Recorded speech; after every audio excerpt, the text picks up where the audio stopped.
The Drixian warships descended from the clouds like metallic locusts, their hulls gleaming under Earth's sun as they positioned themselves above major cities.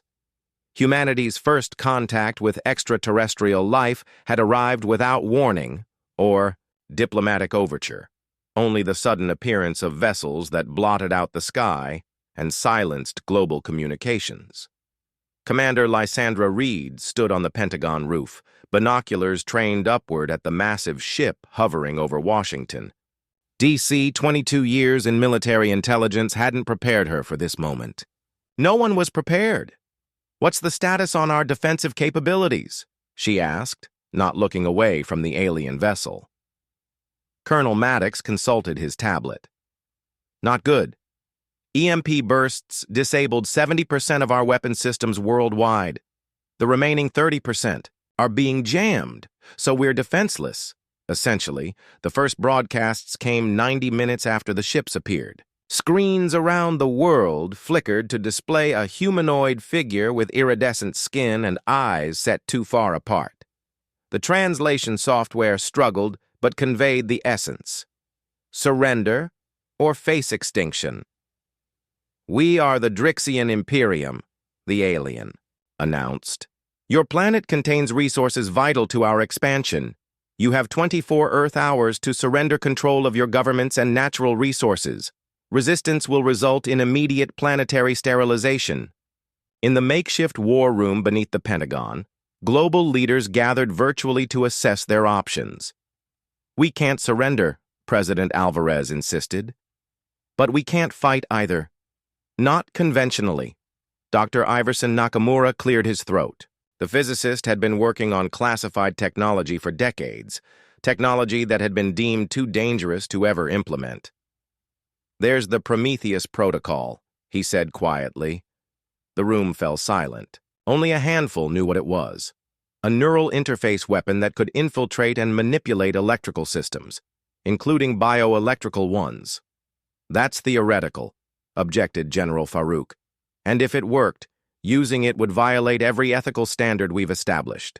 "And extinction wouldn't?" Lysandra countered. "We need to know more about these Drixian, what they want, how they think, their weaknesses." That's when Professor Kaida Okonkwo stepped forward. The xenolinguistics expert had been analyzing the alien transmission. "They're collectivists," she explained. "Their language structure suggests a hive-like mentality with individual drones linked to central command nodes. They value efficiency above all else and seem genuinely perplexed that we haven't surrendered. Because in their mind, resistance against superior force is illogical," Lysandra mused. "Precisely. They expect us to calculate our odds and submit." The president's gaze hardened. "Well, they clearly don't understand humanity." Elsewhere in the mountains of Norway, Dr. Adrien Rousseau was connecting quantum relays in the abandoned SETI outpost he'd commandeered. For years, his theories about alien neurology had been dismissed as fringe science. Now, as he calibrated his equipment to scan the Drixian ships, his hands trembled with vindication and terror. The first data streams confirmed his suspicions. The Drixian utilized a form of quantum entanglement for their communications. Their neural systems partially merged into what amounted to a collective consciousness. "This changes everything," he muttered, sending his findings to the Global Defense Network. As the 24-hour deadline approached, humanity faced its darkest hour. Traditional weapons were useless. Diplomacy seemed futile against beings who viewed humans as merely obstacles to resource extraction. But in this moment of existential crisis, the diverse perspectives, disciplines, and backgrounds that had often divided humanity became its greatest strength. Scientists, soldiers, linguists, and leaders began formulating a response that the Drixian, with their uniform collectivist mindset, could never anticipate. And as the clock ticked down, Lysandra Reed issued the order to initiate the Prometheus Protocol, knowing that what they were about to attempt would either save humanity or hasten its demise. "May God forgive us for what we're about to do," President Alvarez whispered. No one responded. They were too busy preparing for humanity's counterattack. The Prometheus Protocol wasn't weaponry in any conventional sense. It was an algorithm, a self-evolving neural network designed to infiltrate systems by mimicking their underlying patterns. Dr. Nakamura had created it to defend against cyber threats, but its potential for offensive applications had alarmed even him. The protocol needs a pilot, Dr. Nakamura explained to the assembled leaders. Someone whose neural architecture will guide the initial infiltration. Lysandra stepped forward. I'll do it. Commander Reed. General Farouk began to object. Have the highest compatibility rating with the interface, and I've studied their communication patterns. It has to be me. Within the hour, Lysandra lay in a modified MRI chamber, neural probes positioned at her temples. The pain was immediate and searing as the interface merged with her consciousness. Remember, Dr. Nakamura cautioned, you're not trying to control their systems. You're establishing a framework for the protocol to learn and adapt. Through gritted teeth, Lysandra nodded. Initiating contact. Aboard the Drixian mothership, Fleet Commander Vexillar received urgent reports of anomalies in their communication network. Minor glitches appeared, insignificant individually, but increasing in frequency. Scan for intrusion sources, he ordered. None detected, his subordinate Pelleran responded. The primitive technology of these humans couldn't possibly... A sudden spike in neural activity interrupted him. Throughout the ship, crew members reported unusual sensations, fleeting impressions of thoughts not their own. On Earth, Lysandra navigated a mental landscape like nothing she'd ever experienced. The Drixian network resembled an endless crystalline structure, each facet representing individual minds connected to the whole. The protocol followed behind her consciousness, learning, adapting, expanding its influence. I'm in, she whispered. Their collective consciousness is beautiful, ordered, but rigid. Dr. Nakamura monitored her vital signs. What are you seeing? They're not evil, just utterly utilitarian. Their society collapsed once before from resource depletion. They're desperate to prevent it happening again. President Alvarez leaned closer. Can you communicate with them? Not directly, but... Lysandra paused, concentrating. I'm implanting concepts, emotions, things their collective doesn't naturally process, such as empathy, individual perspective, doubt. In orbit, Vexillar clutched his command console as unprecedented sensations flooded his consciousness. For the first time in his existence, he experienced something forbidden in Drixian society. He questioned the directive of the collective. The humans, he murmured. They're not resisting conventionally. They're changing us. Pelleran stared at his commander in horror. Such thoughts are aberration. We must purge the contamination. But it was spreading too quickly. Concepts alien. To the Drixian mind proliferating through their network. Individualism, moral complexity, the value of diversity, ideas that had been engineered out of their species generations ago when the Great Unification saved them from extinction. Dr. Rousseau's data streams captured the cascade effect in real time. It's working! Their neural pathways are reconfiguring! Not all Drixian were affected equally. Some, particularly those in command positions with more complex neural architecture, were more susceptible to the protocol's influence. Others fought against it, attempting to isolate affected sections of the collective. In Washington, President Alvarez received word that smaller Drixian vessels were detaching from the motherships, some appearing to fight one another. Civil war? She asked incredulously. More like an immune response, Dr. Nakamura suggested. Parts of their collective are trying to excise what they perceive as infection. In the interface chamber, Lysandra's body convulsed as the neural feedback intensified. Blood trickled from her nose as technicians rushed to stabilize her condition. We need to pull her out, Dr. Nakamura insisted. Not yet, Lysandra gasped. I've found their histories, their fears. They've done this before to 12 other civilizations. They don't just take resources, they absorb compatible species into their collective. And incompatible ones? Lysandra's eyes, though open, saw only the mental landscape of the Drixion network. Extinction. But we've changed the equation. For the first time in their history, they're experiencing true internal conflict.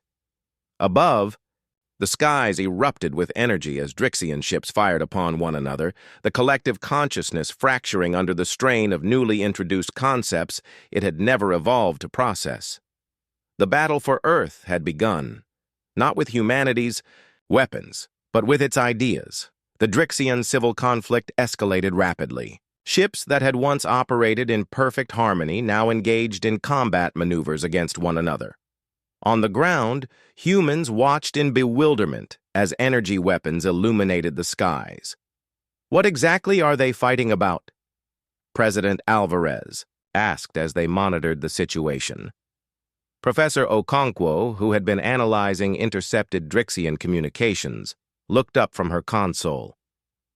From what we can gather, their society is divided into 3 factions now. The purists want to sterilize Earth immediately to prevent further contamination. The integrationists believe we should be studied and potentially absorbed into their collective. And the third group, she hesitated. The third group? They're calling themselves the Awakened. They've embraced the concepts introduced by the protocol. They're advocating for complete reformation of Drixion society. In the neural interface chamber, Lysandra had become the nexus point between humanity and the fracturing Drixion collective. Through her, the Prometheus protocol continued to evolve, adapting to counter Drixion attempts to purge its influence. There, technology is responding to emotional states now, she reported, her voice distant. Ships commanded by the Awakened are actually reconfiguring themselves. Dr. Rousseau confirmed this observation from his monitoring station. The quantum entanglement network is becoming more complex, not less. It's like their ships are evolving. On the mothership, Fleet Commander Vexillar faced mutiny. Half his command staff had embraced the new consciousness, while others demanded his execution for failing to maintain collective purity. The humans have shown us a fundamental flaw in our approach, Vexillar argued. Our rigid uniformity made us vulnerable to ideas we never anticipated. Heresy! Shouted Sub-Commander Drax. The collective has sustained us for millennia. At what cost? Countered Medical Officer Nayara, who had fully embraced the awakened perspective. We've sacrificed creativity, innovation, and moral development. For security. The argument ended when Drax drew his energy weapon. The mothership's command center erupted in violence, a microcosm of the larger conflict engulfing the fleet. On Earth, military forces worldwide remained on high alert, though they could do little but observe the alien civil war raging overhead. Occasionally, damaged Drixion vessels crashed into unpopulated areas, providing valuable opportunities to study their technology. In the Pentagon War Room, General Farouk studied tactical displays with growing concern. The purists appear to be gaining the upper hand. If they win this internal conflict, then humanity loses, President Alvarez finished grimly. Dr. Nakamura approached with new data. Commander Reed has made contact with Vexillar. He's requesting asylum. Asylum? On Earth? The president looked incredulous. For himself and approximately 30,000 awakened Drixion, they've lost control of most heavy weapons platforms but have managed to secure several transport vessels. Strategic calculations raced through everyone's minds. Allowing thousands of aliens to land was an enormous risk, but so was refusing potential. Allies with intimate knowledge of Drixion capabilities. Where would we even put them? General Farouk asked. The Australian outback, suggested Dr. Rousseau. Minimal population density, manageable security perimeter, and environmental conditions within their tolerable range. As they debated, Lysandra's vital signs suddenly spiked. In the interface chamber, she arched upward, eyes wide. "They've activated the planetary sterilization protocol. The purists are overriding command safeguards. Screens throughout the war." Room flashed alerts as Drixian warships began positioning themselves in a precise geometric pattern around Earth. Energy readings indicated massive power buildups. "How long do we have?" demanded the president. "Minutes at most," Dr. Nakamura replied. Lysandra's consciousness raced through the Drixian network, seeking vulnerabilities. Through her connection, Vexillar provided critical access codes, allowing the protocol to penetrate deeper than ever before. "The sterilization weapon requires synchronized activation from multiple ships," Lysandra reported. "If we can disrupt even a few points in the formation?" Aboard his transport vessel, Vexillar made his decision. Broadcasting to all awakened ships, he issued his final order as fleet commander. "Target purifier vessels. Disrupt the formation at all costs." What followed was chaos. Awakened ships, though outnumbered and outgunned, launched suicide attacks against key purifier vessels. The carefully aligned formation began to falter as explosions bloomed in orbit. On Earth, millions watched the battle overhead, unaware how close they had come to extinction, or how their salvation depended on a splinter faction of the very invaders who had come to conquer them. In the neural interface chamber, Lysandra guided the Prometheus protocol through the weakening Drixian network, targeting weapon systems and drive controls. Blood now flowed freely from her ears and eyes as the neural load approached lethal levels. "We're losing her," a technician warned Dr. Nakamura. "Just a little longer," Lysandra insisted through clenched teeth. Above, the skies blazed with destruction as the battle for humanity's future reached its climax. When the orbital battle ended, nearly 80% of the Drixian fleet lay in ruins. The remaining vessels, primarily those belonging to the Awakened faction, limped toward designated landing zones in the Australian outback. Global defense systems, partially restored as the Drixian jamming technologies failed, tracked their descent. In the aftermath, Lysandra Reed barely survived. The neural interface had caused extensive damage to her brain's frontal lobes, leaving her in a coma. Medical teams worked frantically to repair the damage, using, ironically, some of the advanced biological technology gleaned from crashed Drixian vessels. 3 weeks after the invasion, humanity faced an unprecedented situation. 30,000 alien refugees and the need to establish the terms of coexistence. "They're not just refugees," Professor Okonkwo reminded the United Nations Security Council during an emergency session. "They're defectors who saved our planet." The temporary settlement in Australia, dubbed New Horizon, became the first extraterrestrial enclave on Earth. Under heavy security, diplomatic teams worked with Vexillar and other awakened leaders to navigate the complexities of integration. Dr. Rousseau had relocated his research operation to the edge of the settlement, working directly with Drixian scientists. "Their technology is based on principles we've only theorized about," he explained. During a briefing, particularly their quantum communication systems and bio-neural interfaces. "What about weapons?" asked General Farouk predictably. "That's the surprising part," Dr. Rousseau replied. "The awakened Drixian are voluntarily decommissioning their military technology. They seem genuinely committed to peaceful coexistence." Not everyone was convinced. Protests erupted globally, with many demanding the aliens' immediate expulsion from Earth. Others recognized the potential benefits of cultural and technological exchange. The debate raged across media outlets, government chambers, and dinner tables worldwide. In her hospital bed, Lysandra remained unresponsive to conventional stimuli. Brain scans, however, showed unusual activity, patterns that matched neither normal human consciousness nor known states of coma. "It's almost as if," Dr. Nakamura began, studying the readings. "As if what?" President Alvarez pressed. as if she's still connected to something. The neural architecture of her brain has been fundamentally altered. At New Horizon, Vexillar experienced similar anomalies. Though physically recovered from the battle, he reported intermittent sensations of human thoughts and emotions, not his own. "We were never meant to disconnect so abruptly from the protocol," he explained to Dr. Rousseau. "Commander Reed's consciousness and mine, they may still be partially entangled. The implications were staggering." If true, Lysandra and Vexillar represented an unprecedented bridge between species, one created not by design but by the desperation of war. Medical Officer Nayara, who had become the awakened faction's chief scientist, proposed a radical solution. "We could attempt to stabilize the connection rather than sever it, create a controlled interface that might benefit both individuals." The procedure was risky, but with Lysandra's condition deteriorating and no conventional treatments showing promise, her family gave consent. In a specially constructed facility at the border of New Horizon, human and Drixian medical teams worked together for the first time.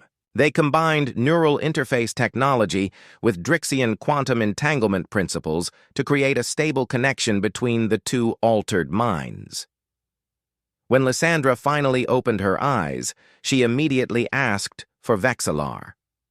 Their meeting was conducted under intense security and medical supervision. "You look different through human eyes," were her first words to him. "As do you without the network filter," he replied. "But I still sense you here." He touched his temple. "What happens now?" she asked. Vexillar's expression, still strange on his alien features, conveyed uncertainty. "My people have never faced a future without the collective. Some are adapting, better than others. And the rest of your species, the purists who escaped? They will return eventually, with reinforcements. But we have time, perhaps years, to prepare."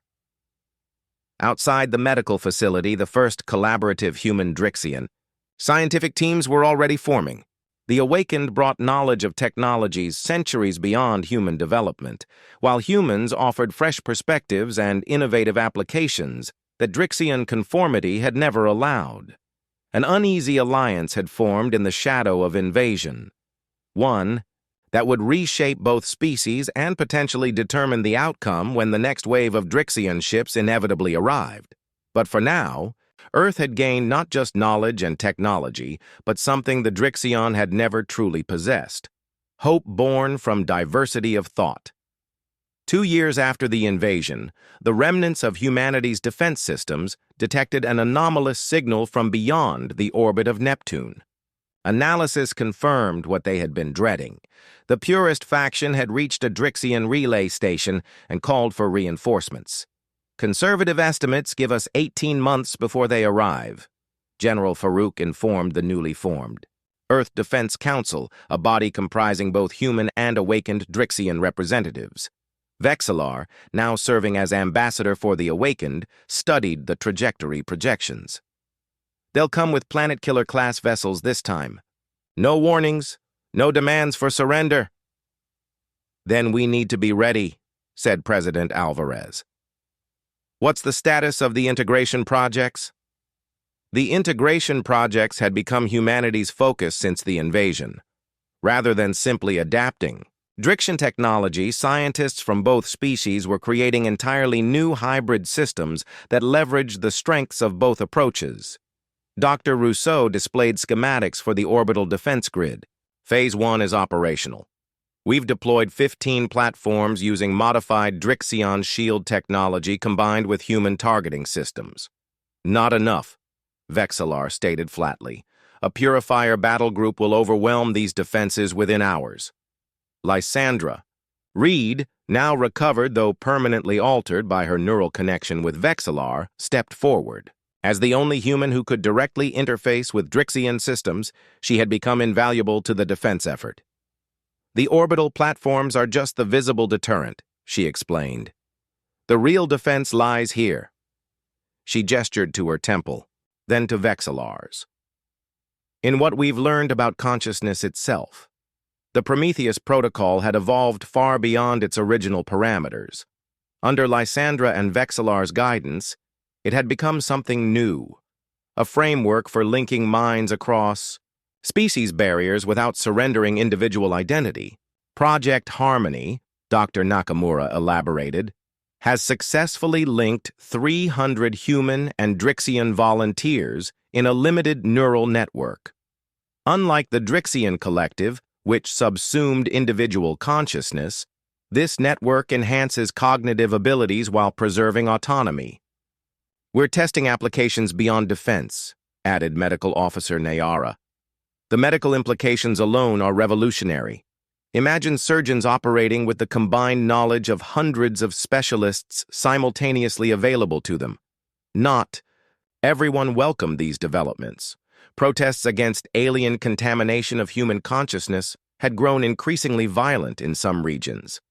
Several countries had refused to participate in the integration projects, choosing instead to develop conventional weapons for the coming conflict.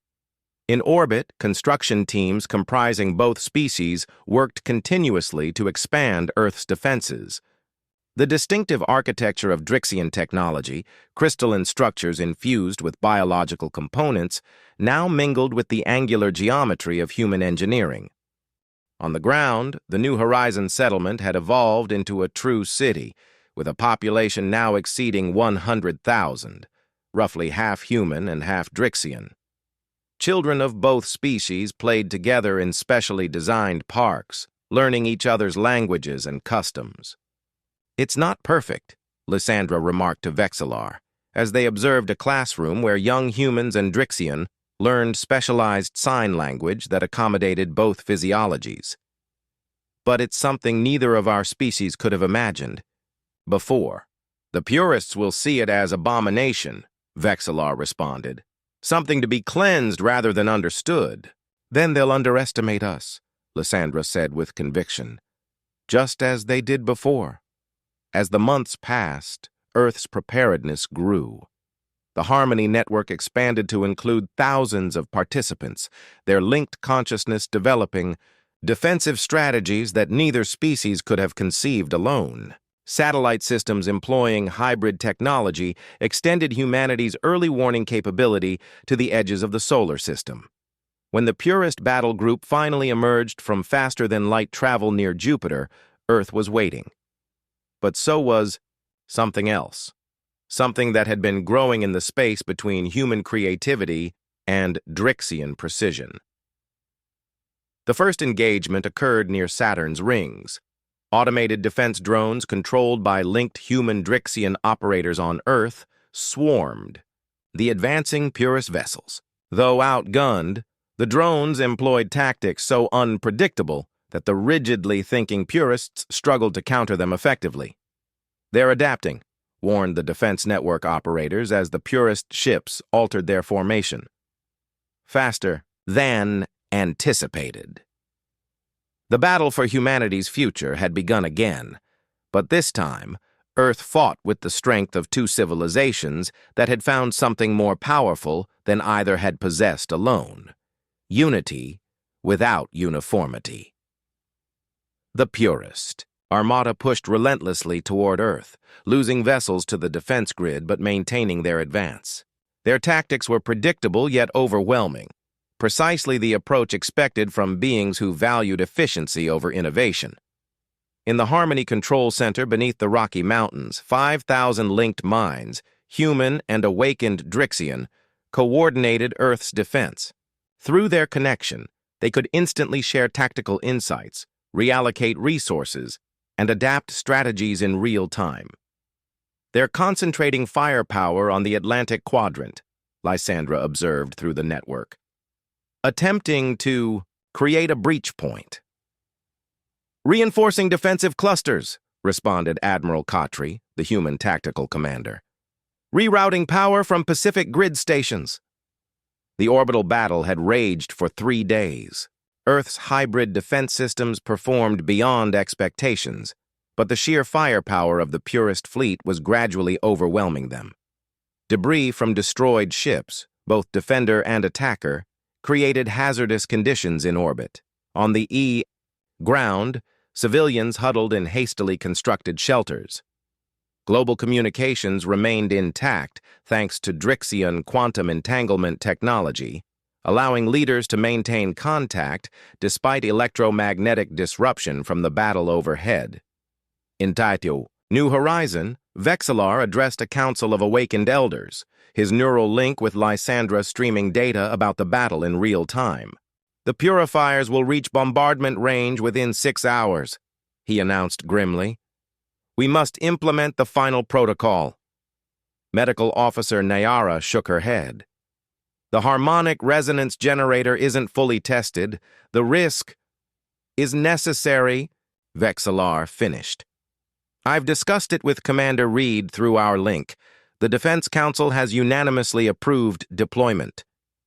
The harmonic resonance generator represented the culmination of human-Drixian collaboration, a device that could amplify and project the neural patterns of the Harmony network across vast distances. In theory, it could extend the influence of the original Prometheus protocol to the entire Purist fleet simultaneously. Not as a weapon, Dr. Rousseau had insisted during its development, but as a bridge between world views. As orbital defenses faltered, the massive generator was brought online. Deep beneath New Horizon, it tapped into the Harmony network, drawing power from both conventional sources and the combined mental energy of its participants. "This will be different from last time," Lysandra warned the network participants. "We're not trying to infiltrate or disrupt. We're inviting connection." In orbit, the Purist command vessel detected unusual energy readings from the planet below. Fleet Overlord Mectrix, a zealot even by Purist standards, recognized the pattern from reports of the previous encounter. "They attempt neural subversion. Again," he announced to his command staff, "initiate psychic shielding protocols." But the harmonic resonance generator wasn't attacking. It was broadcasting, not merely concepts or emotions, but the actual lived experience of cooperation between humans and awakened Drixian. The neural architecture of the Harmony network itself became the message. Throughout the Purist fleet, confusion spread. Their psychic shielding, designed to block hostile infiltration, provided no defense against what was essentially an open invitation to experience another perspective. Some Purists, particularly those with less rigid neural conditioning, found themselves unexpectedly receptive. Others fought against the influence, but the very act of resistance required them to process the concepts being transmitted. On the command vessel, Overlord Mectrix watched in horror as subordinates began questioning orders, something unthinkable in Purist society. "Purge all affected personnel," he commanded. "But that would include nearly 40% of our operational force," his second-in-command protested, already showing signs of independent thought. The harmonic resonance increased in power as more minds joined the Harmony network. Humans and Drixian worldwide volunteered to connect, adding their unique perspectives to the transmission. Artists, scientists, children, elders, each contributed something distinct to the message being broadcast. In orbit, Purist vessels began breaking formation. Some continued their assault on Earth's defenses, but others turned away or simply went, dormant as their crews engaged in unprecedented internal debate. Aboard the command vessel, Overlord Mectrix made his final decision. Rather than risk contamination of the greater Drixian collective, he initiated the self-destruct sequence for the entire fleet. Through the Harmony network, Lysandra sensed his intention. He's going to detonate their power cores. The radiation burst could devastate Earth's atmosphere. Working through their linked consciousness, the network participants seized control of Earth's remaining defense platforms, concentrating all available power on the Purist command vessel. As Mectrix's ship exploded, the carefully targeted defense beams contained most of the blast, redirecting the energy out toward space. The remaining Purist ships, now without central command and increasingly affected by the harmonic resonance, ceased their attack. Many began broadcasting surrender signals.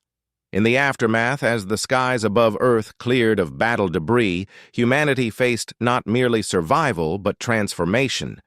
The defensive alliance with the awakened Drixian had evolved into something far more profound, a new way of existence that preserved individuality while enabling unprecedented cooperation.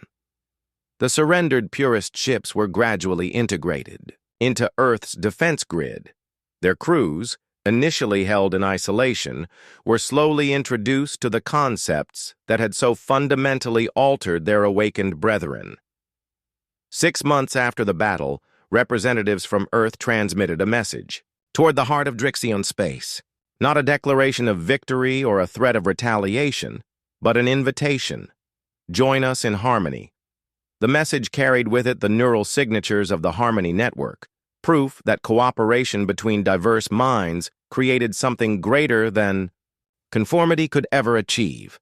And as the message traveled through the vast emptiness between stars, Earth continued its evolution. Human and Drixian children grew up together, learning each other's languages, cultures, and ways of thinking. Technology advanced at unprecedented rates as the strengths of both species combined. Lysandra and Vexillar, their neural connection now, permanent and complete, became living symbols of what was possible when different perspectives united without sacrificing their essential nature. "Do you think they'll listen?" Lysandra asked, gazing at the stars from their home in New Horizon. "Some will," Vexillar replied. "Some won't, but they can no longer claim that unity requires uniformity. We've proven otherwise." In orbit, human and Drixian crews worked side by side on vessels that incorporated the best of both worlds. No longer merely defensive, these ships prepared for humanity's first steps into interstellar space, not as conquerors or refugees, but as explorers carrying a revolutionary message. The invasion that had begun as an existential threat became instead the catalyst for humanity's greatest advancement. The discovery that true strength lies not in domination, but in the harmonious integration of differences. And throughout the galaxy, other species would soon learn what the Drixian discovered when they invaded Earth. That humanity's superpower was never its weapons or technology, but its ability to transform conflict into cooperation, turning enemies into allies and ending the cycle of war itself.